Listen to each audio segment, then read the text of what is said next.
Auzubillahiminash-shaytanir-rajim. Bismillahir-rahmanir-rahim. Assalamualaikum. Ji ayanu, pakhair ragale, ni hao, chunashumme, washmale. Oh, hi, Gonzaimas. Guten Morgen. Hola, bonjour, privyet, kaifa hal, halashuma chatore, ahlan wa salam, marhaba, buna, mucho gracias, swabia, balli kariya. Hosh ke hal din anayo sayo, khuya mora, chivato, chihal, jut, kalimera. And a very warm welcome to everybody. Thank you very much for tuning into PTV World. You're certainly watching World this morning on a very, not really cold, but obviously very pleasant weather over here in Islamabad, ladies and gentlemen, because it was raining last night. And, you know, to kind of drive to work today was magnificent for me. But alongside me, ladies and gentlemen, let's welcome Ms. Hajar Satti. I happen to be Shahzad Hassan Khan. Hello, Hajra. How are you doing today? Assalamu alaikum. Thank you so much for introducing me. So it's very cloudy outside. I think we are going to have a burst of rain just now because there's a build of the weather. But having said so, Shahzad, have you watched the documentary series on the Netflix called Cleopatra? No. No. So Cleopatra has been in the controversy in the recent times. Why? Because it is produced by the Jada Pinkett Smith, and we know the fame of her because she's the wife of the Will Smith, and the Will Smith famously smacked that guy on the Oscar because he passed some very lewd comments. It's a family of superstars, though. You know, even their son, man. Yes. And why is it in the controversy in the first place? Because they have adopted a black actress to portray the character of the Cleopatra, and the Egyptian people are really angry about it because they say that Cleopatra had the Macedonian Greek heritage. So she was not a black person at all.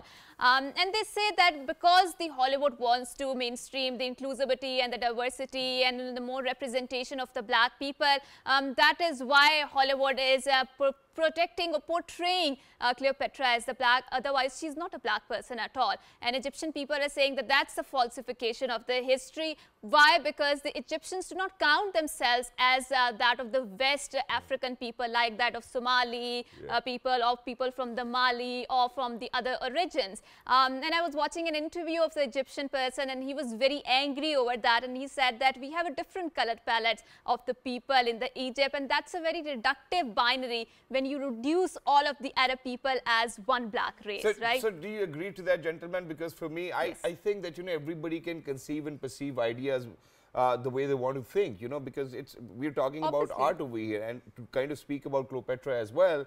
I mean, if somebody wants to perceive it as black, let them perceive it as black. But I mean, that's not what you call serial or a series. It's a documentary. Yeah, and when you are projecting a documentary, yes, that's not a fiction. It's a fact. So that's a wrong representation of the history. And that guy was really angry that Hollywood is so sensitive to the people who are in the minority or the colored people, but they are not sensitive about how they perceive the Egyptian people out there. But at least finally they're sensitive about black people. I think that's something we should be thankful about. I mean, yes, in the media they are, but how much on the ground they are, because they still have that 3/5 rule, because 5 black people vote will equal to 3 black people, and that's very discriminatory, unfair. Right? That's unfair. Yes, that's very unfair. So I think there's a lot of talk and conversation surrounding the inclusivity and diversity and the rights of the black people, but it's not happening on the ground as much.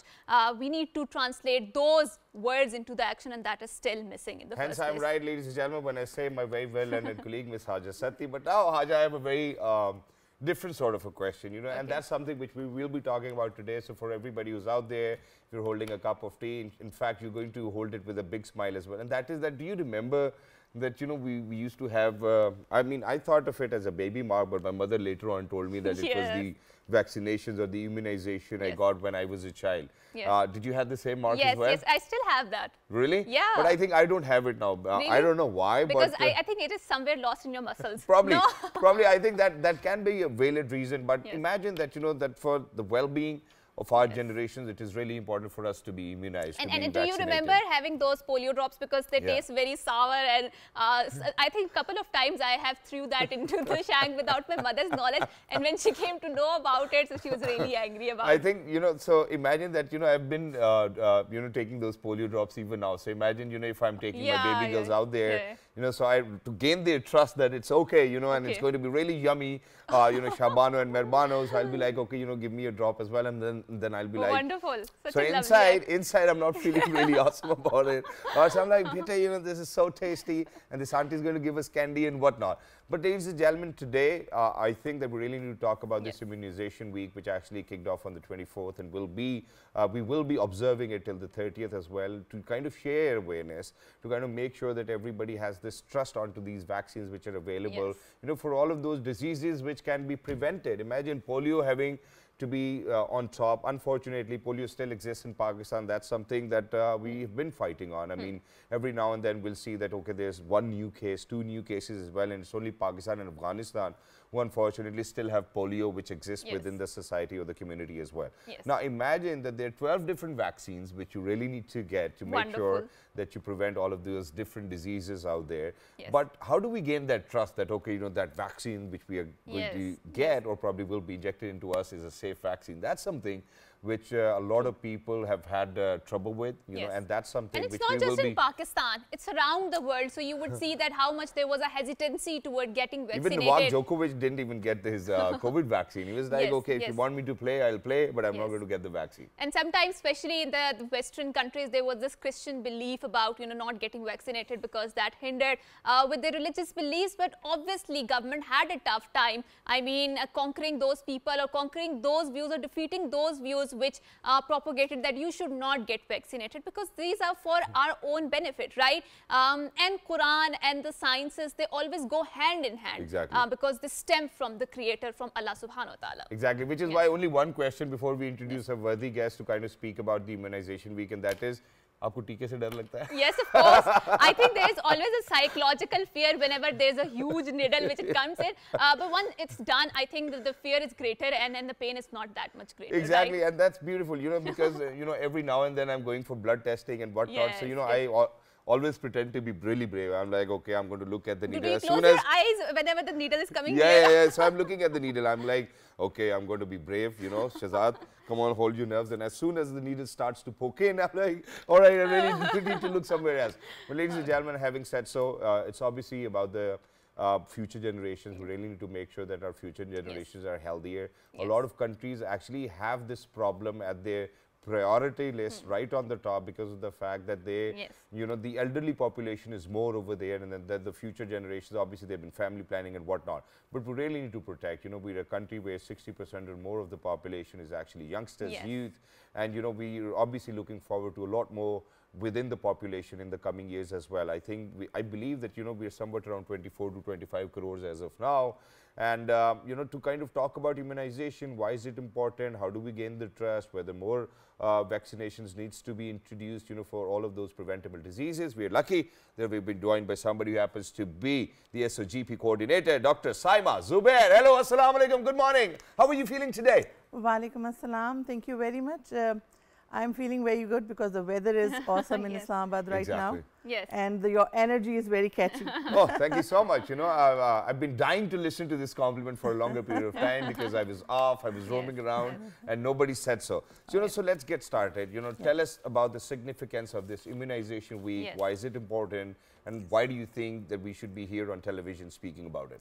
So, just for the information of all our viewers, 24th of April till 30th of May, the world commemorates the World Immunization Week, and this is celebrated and marked all over the globe to highlight the importance of vaccination and immunization, and to inculcate in our society that vaccinations save lives, they prevent these horrible diseases and their side effects, and they help us lead normal healthy lives, especially our children, and not just the children. You, me, as you just mentioned, your, marks, telling your age, what that is.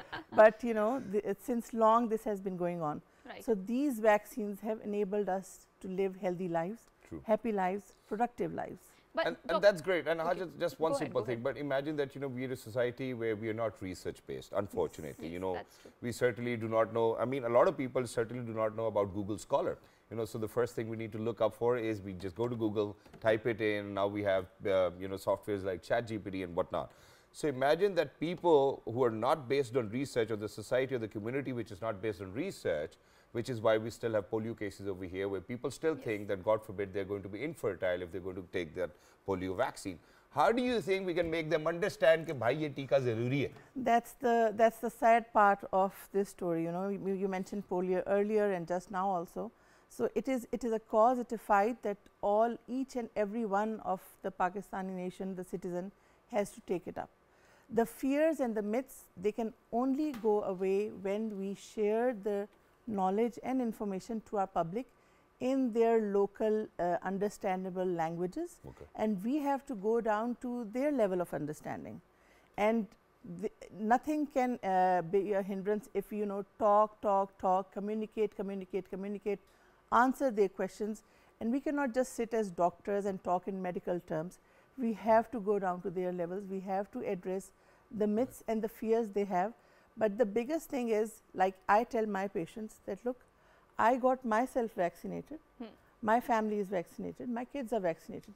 If it is not good, healthy, safe or effective, why would I, you know, sacrifice my family? Yes. So everybody has to give their own example and fight for this, you know. But I think our state has been consistently working towards eradicating the polio, and there have been a very wholesome sort of an approach where they have also engaged the ulama, which have given the fatwas that it is completely halal, and it's scientific, and it's also good for your cause, and there is no such thing called infertility, which is being going to induce because I of got these the vaccine. I have 3 daughters, alhamdulillah.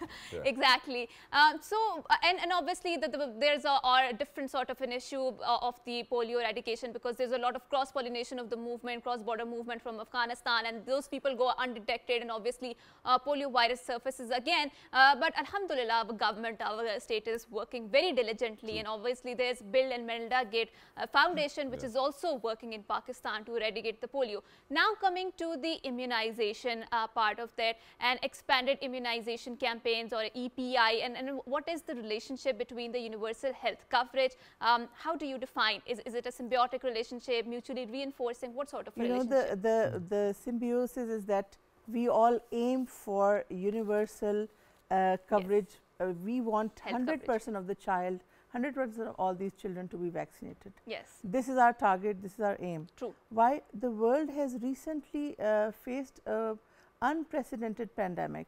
You, I, we all have gone through. I lost my mother in COVID. But we all learned that with the help of Allah subhanahu wa ta'ala, vaccination was the main help that we all got. That prevented mortalities, morbidities, and the severity of the disease. That's true. People are still getting COVID. That's true. Right? Ab to aise hi jaise nazla zukam hai bas. Exactly. Because of mass immunity. But you know, now there's not that big of a fear or the hue and cry. We have seen empty classrooms. We have worked from home. We have seen the Sunsan and Beaban roads, everything. That was all the fear that the disease brought. But vaccination, initially there was resistance for COVID vaccine as well. So then the healthcare providers, they were the first ones to get it, not just for, you know, to experiment on us, but to show it to the nation that these are safe and effective. So that is why vaccinations were, you know, the resistance, this started breaking, and then people were calling all the doctors, you know, give us letters, said that we are healthcare providers, we are working in your clinics or hospitals, so get us vaccinated. So when you fear for your life, people do run. But the thing is, government of Pakistan did excellent work there. True. We had a lot of campaigns going on and all levels. Exactly. We had people over here, you know, injecting us with COVID vaccines. Everywhere. And we absolutely loved it, that, you know, how our organization is looking after us. But, you know, the problem is real. So now imagine that, unfortunately, almost everybody, I think majority of the people who are actually watching us on their television as well, you know, me, myself, you know, our team members, everybody got COVID. Nobody was spared of it as well.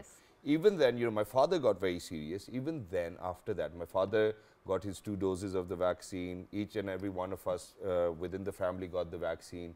But my mother only got 1, and she wasn't willing to get the other one. So imagine that it was so hard for us to make her understand how important it is for you, and she just gave up. She's like, no way, I'm not going to get another dose of the vaccine. How do we educate people? Imagine I'm telling you about my mother. So Yes. imagine people out there, who can have so many different stories about it. Then people like Novak Djokovic, whom so many people follow, didn't really get the vaccine. He's like, I don't know what you're putting inside my body and I don't want it. So there's always, somebody against the idea. The world is never going to unite on any of the things. This is always going to be there. True. Right? But the thing is, like you initially mentioned, we lack data, we lack research. That's true. When there's scientific evidence, is only there when you collect the data and when you compile it and present it, right? So that is where we lack. We'll do our work, we are overloaded work, but we do not sit and jot it down. That's true. That's our problem. So we don't have those evidences. We only follow what the world tells us, shows us. This is the drawback in our we are not the innovators in the research. Yes, and we don't understand the importance of research. Plus, the hearsay, the religious factors, and then, like you mentioned, Pakistan has faced so much on its own. We have had, IDPs. We have had the Afghanis. They are guests. We are hosts to them. Yes. So Pakistan had played such crucial role in all the difficulties that they have gone through. But so I believe that Allah Subhanahu wa Taala has taken care of Pakistan. Look at the world around you. That's true. Look at what COVID did, the havoc it created in India, in Iran. Yes, and in Europe in the first place. Yes, I'm just talking about the neighbors; those so close. So how do you think that we? So please go on. I was just telling that the way we organized the COVID-19 vaccination campaign, beautiful. It was beautifully done. And the EPI, like you mentioned, polio, we have been going on and on since many ages. But I'm very, very glad that now the government and the National Health Services Coordination, Regulations Coordination, and the FDI, they have, revamped themselves. If you see the past few campaigns, they go all out on social medias, on all your media channels, on TV, on Twitter, on Instagram, everybody, on radio, everywhere. So there are people talking about it. True. Initially, or if you go back a few years, we only had one channel.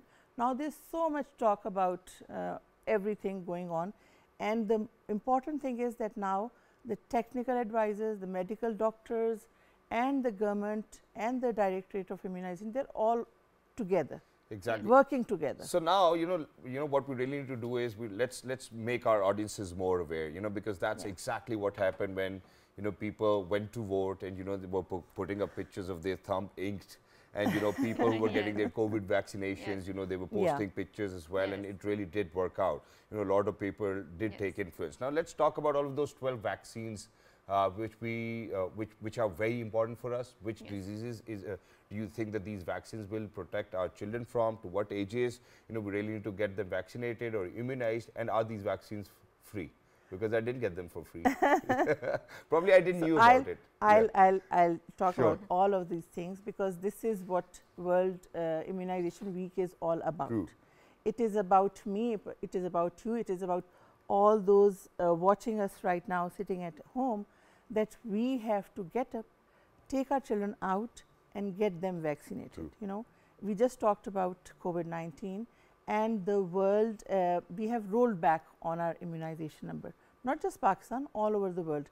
People have lost track of their vaccinations. So the theme of World Immunization this year is the big catch up. Yes. So we have to catch up on all those lost vaccines or immunizations, for all the children who have been left out, who have not been vaccinated, or who have missed out on their vaccinations. And let me just add that it is not just the children, it is safe and effective for the pregnant mothers, for the lactating mothers, and also other adults as well. I don't want them to say it's just for the females, males as well as adults, right? So starting from childhood, the NHSRC and the FDI would like to tell everybody that these vaccines, they are safe, they are effective, they are available nearest to you at all the government health centers, and they are free of cost. All 12 of them? Yes. Within all 6 visits, you can go and complete the vaccination of your children from 0 day till the age of 15 months. Okay. For the 12 diseases, you just need to make 6 visits. Wonderful. At birth, Right. then at 6 weeks, 10 weeks, 12 weeks, 9 months and 15 months. And these and 12 quickly, vaccines, very sorry, Hajo, right. and these 12 vaccines will protect us from how many diseases? So, they are the vaccine preventable diseases that we tell them, and if let me name them, they are the childhood TB, it's very common in Pakistan. Yep. Then we have pneumonia, we have hepatitis B, we have measles, we have meningitis, we have diarrhea, and we have diphtheria, pertussis, and tetanus, rubella, and which one did I miss? Right, right. So, So Dr. they are Saib, 12, yeah, Okay. yeah. These 12 diseases. before we quickly wrap up our yeah. segment, so we want to talk about something which you alluded to before the program started, which is the cervical cancer vaccine. So, I never knew that the cancer has also a vaccine. So, why don't you shed light on that? So, you know, vaccines are not just for these dreadful diseases. Okay.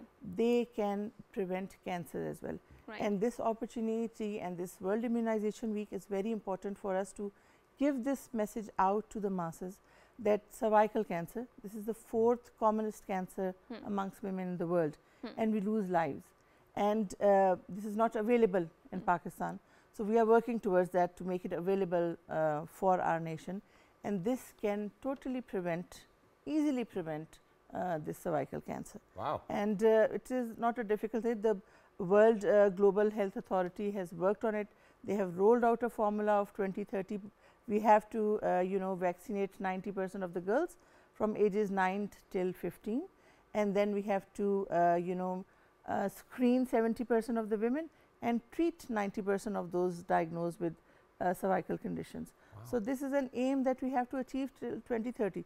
The world is going towards it. We have not even gotten the vaccination. So, we have to work towards Exactly, but we are working towards it, and I think this is our humble effort to make sure that that happens as well. But Dr. Saiba, since we shorten time, there's one more thing you want to say? Please go ahead. One more thing.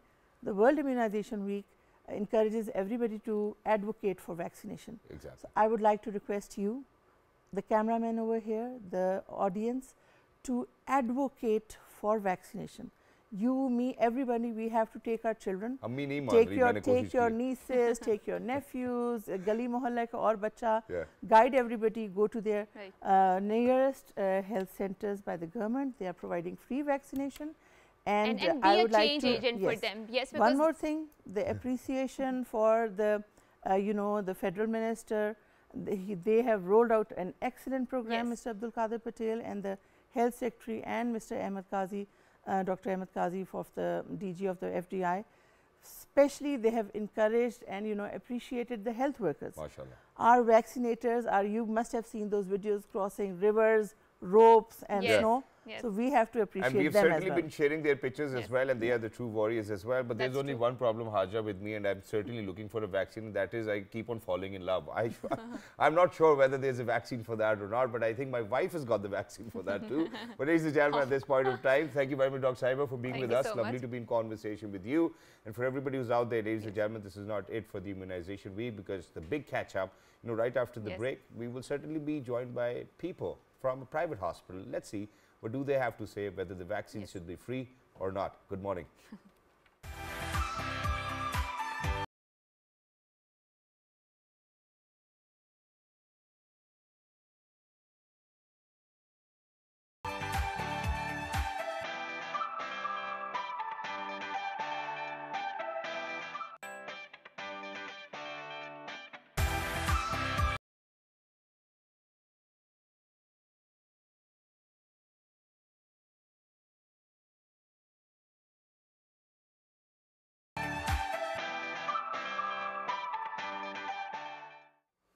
Welcome back. So, this is the World Immunization Week going on, and the theme is the big catch. And big catch relates us to something. For example, the people who are living in the low-income countries or the middle-income countries, where are they falling in all of this narrative of the immunization? And obviously, like Shahzad mentioned, we need to immunize ourselves against all of these deadly diseases, because A, they are for our own safety, and secondly, we are also transmitting the health to our next generation in the first place.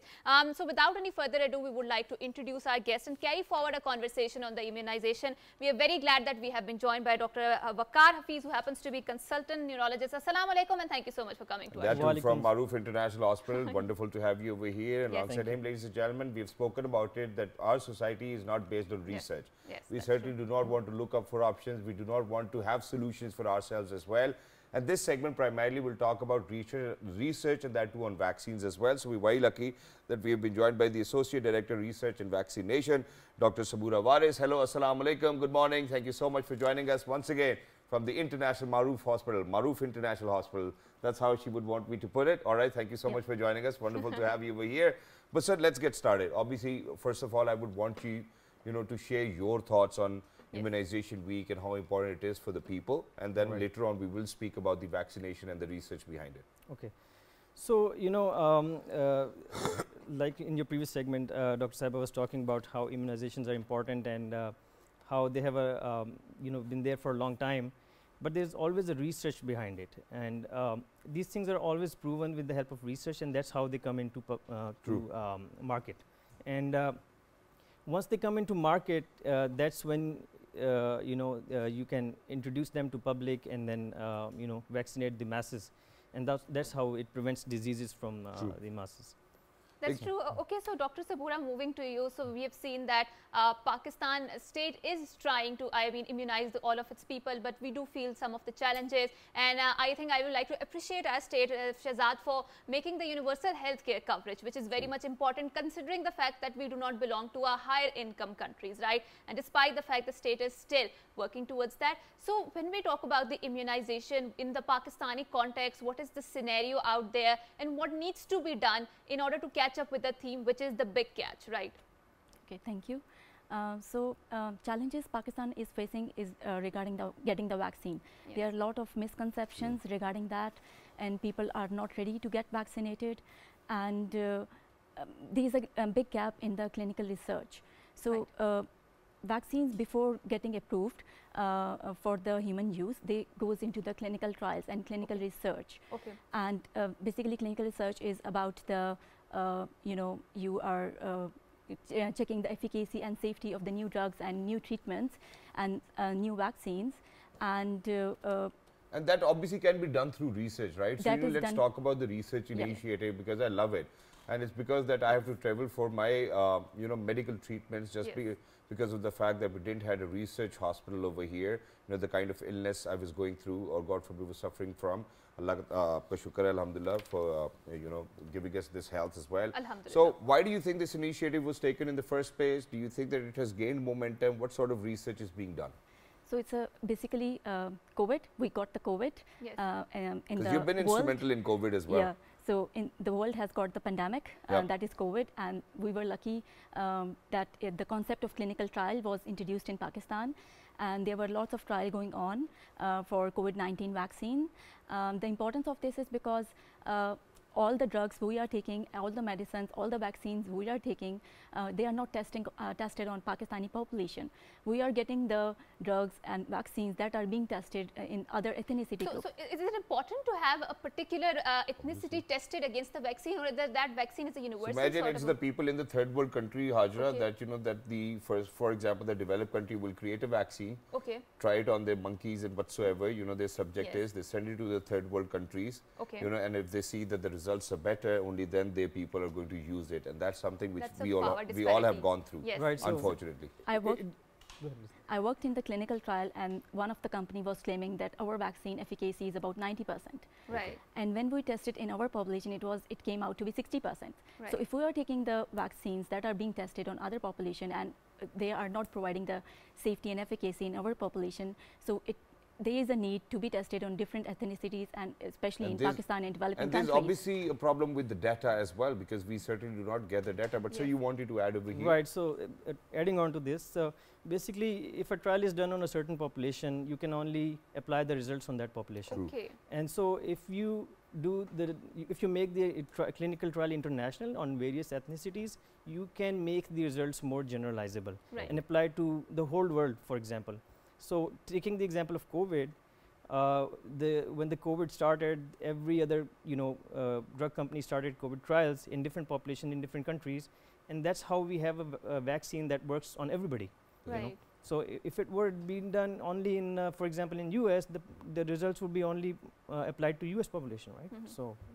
Right, so we've seen that there was a pandemic, there was a COVID, and there was a lot of conversation regarding the immunization and mass immunity. And like Shahzad mentioned, that now COVID is just reduced to Khansi and Zukam, and it's not that deadly or fatal it used to be once. So, and there are a lot of conversations, especially, and you have belonged to the medical fraternity, and you will enlighten us about, so that the world is still vulnerable to another pandemic or the outbreak of another epidemic out there. Exactly. So did we took some lessons from this COVID pandemic? Are we ready for another pandemic if it happens, and especially that in a very fatal? So this is a constant struggle. You know, the viruses have a tendency to mutate. Yes. And so if they mutate, the vaccine that was, for example, efficacious last month or last year would not be as efficacious for the new mutant.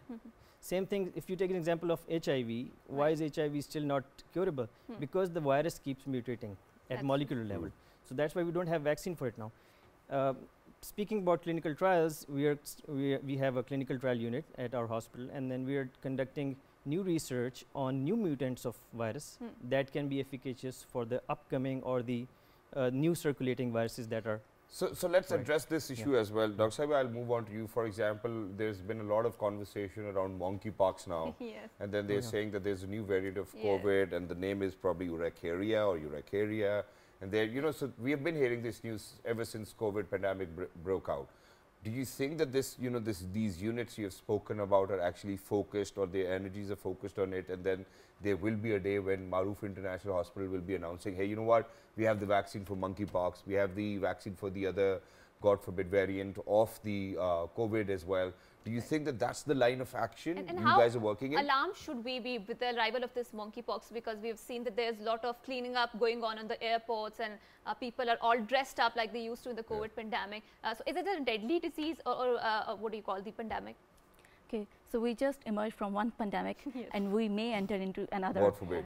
God forbid. But there is a special because the people who have already figured out the vaccines, they really need to sell it to the world now. Okay, so let's put it this way as well. There's economy, right? So currently, Maroof is working on the COVID-19 vaccine trial, and that is a booster trial, and that provides efficacy against the our variants, that is Omicron and Delta, because primary doses we got were not covering these variants. So we are already doing that clinical trial for that COVID-19 vaccine. Okay. If we talk about the monkeypox, obviously at the global level is ready to address this, because WHO is already working on this, and I think all pharma industries, they have already got emergency approval for the mRNA vaccine that was used for the first time on the human population.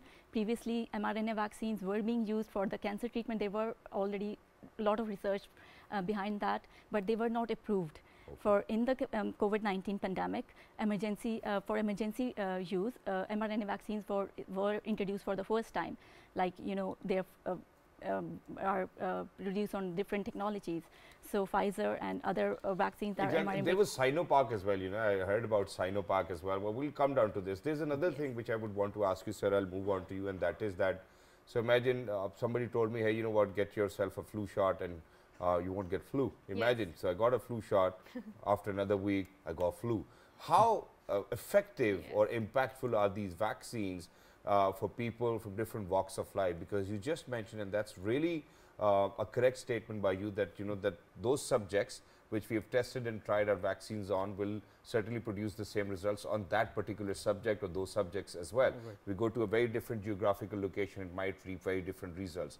So how do you think that it varies from people to people? And, you know, the vaccine which we might develop, do you think that it will have the same impact as we have seen in order when we kind of refer it to COVID and the herd immunity we got because of these vaccines which were available?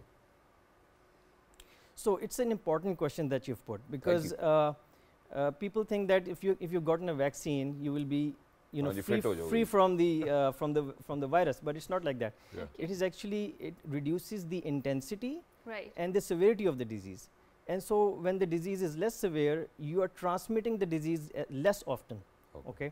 So if you're transmitting the disease less often, the general population is infected less often. So this concept is something that should be understood by the audience, that the vaccine does not cure you from the virus. It prevents you from having a intense disease. Exactly, and so that if you are kind of giving it to somebody else, it will kind of control that as well. Because I studied about it, while we were, God forbid, going through those hard times of COVID. So I think it is referred to as R2, R4, or R6, something of that sort. The R6 means that 6 people can actually get it from you. R4 means 4 people. In fact, that's the infectivity index. For example, if you sneeze and you are, for example, sneezing out 10 million viruses, right? So you're sneezing out 10 million viruses in one sneeze. Exactly. If you're vaccinated, you may just sneeze out 10,000, for example. Exactly. So you're less infective for other people. And so even if you put your hand on top and then you shake your hands with somebody, please don't that's do that. No. Yeah,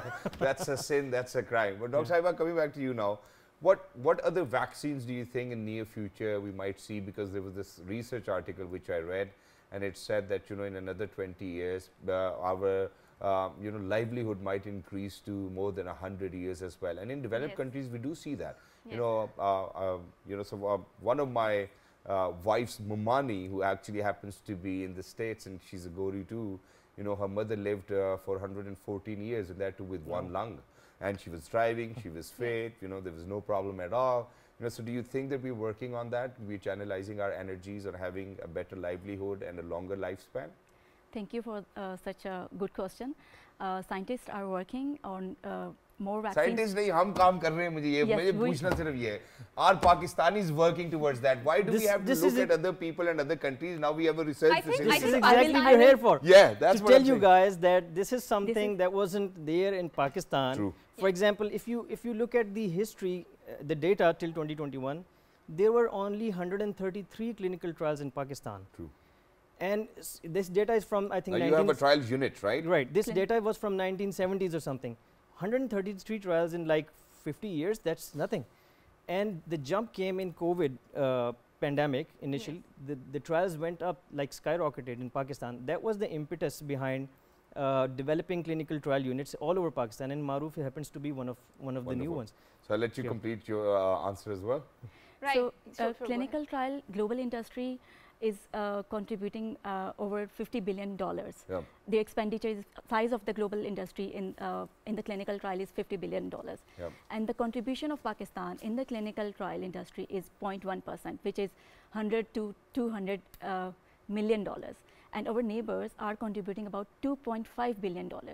So Maroof International Hospital currently is increasing Pakistan's share in the clinical trial industry and pitching Pakistan and bringing Pakistan up front in the clinical trials for vaccines and other treatment trials as well. Is it the only hospital which is doing so as of now in Pakistan, having for the likes of Aga Khan and other bigger hospitals which do exist over in probably Shifa International? So is your hospital the only hospital who came up with this clinical trial unit, or do you think there are other hospitals as well? So in the city, Islamabad, Maroof International Hospital is the only hospital. So in other cities there might be other hospitals? There are other hospitals as well, Aga Khan. So they are bringing Karachi, us to the forefront as well. In Peshawar, RMI is there. Right. And in Rawalpindi, Shifa Trust is there as well. Wonderful. And just to adding on to that, it's just not about one institution, it's about collaboration. Yeah.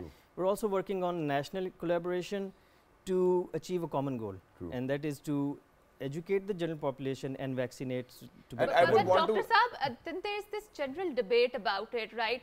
For example, the way we are interacting with the nature or the way our lifestyles are going out, that does tell us something about, how we are getting so many diseases. For example, the way pandemic broke out about the COVID, it was said that the origin is because humans have eaten bats, or they have interacted with bats, and that is why they've put so much pressure on the natural ecological system that we are getting these pandemics. So obviously that's a very reactive approach working on the vaccines, yes. But more proactive approach would be the way we should change our lifestyle patterns. Do you think that this is the right approach to that? So this is something not proven. Okay. This is but to there's date something a which myth. has been seen, we've seen so many people just You might have across the seen border eating so many things, yes. You might have seen eating them, but it's something that is still a theory. True. Still a theory. It's Is not a something. So scientific origin proven, of this virus is unknown. Right. So to date, and there have been various theories and She whatnot. follows Trump lab quite a lot, theory and Right, lab theory and whatnot. Yes, yes. So, So one last thing, and that is that first of all, I would want to appreciate you, your hospital and the entire staff for doing so, and there's a reason. So imagine, Hajra, that that this medicine which I was supposed to take, we call it Tasigna over here. It was by Novartis. So it was being imported by the government. So for the welfare of the people, because nobody could afford it over here. So the monthly dosage would somewhat around cost you 800,000 or 10,000. So it was Punjab government which actually stepped in, and it was under the auspices of Muhammad Shahbaz Sharif Sahab when he was the Chief Minister. Now, alhamdulillah, he's the Prime Minister as well. So imagine, I'm actually looking forward to a day when that medication will be produced within Pakistan by Pakistanis. And let's not wait for the license to be out there, because they have earned their money out of this medicine as well. I would want people to come up, at the forefront of research and have their own medicine. Hey, you know what? It's treatable in Pakistan as well. We're producing this medicine, and you're on the right path. Thank you so much. Congratulations, Maroof International Hospital. But there's one last question. That is, sir, why do you think that we really need to call international hospital? Why do we call it international hospital? I mean, every hospital you go to, they say name and then international hospital. But why Pakistan mein international local hospital? Because we are people, we belong to third world countries, and we still need to decolonize. Let them answer that first. And I'll answer that. Okay. And they say that whenever there's an international or something related to that, so they have the more trust develop on it. That is my answer as an audience. So yes, Dr. Saab. I don't really know the answer, but I'll say anything outside of Pindi is international. Outside Pindi is international. Anything inside Pindi is international as well. Look at your bhai, yaar. Come on, I'm from Pindi. Gee, I think international because they provide us with international facilitation, and we really need to take it normally, because I think these basic facilitations should be out there for everybody. Ladies and gentlemen, we're observing the immunization week. Please make sure that that you share it with your loved ones. Send the link. It's on YouTube as well. Please make sure that you advocate for the better lifestyles of our future generations. Until next time, look after yourselves. 1, 2, 3. Good morning. Thank you.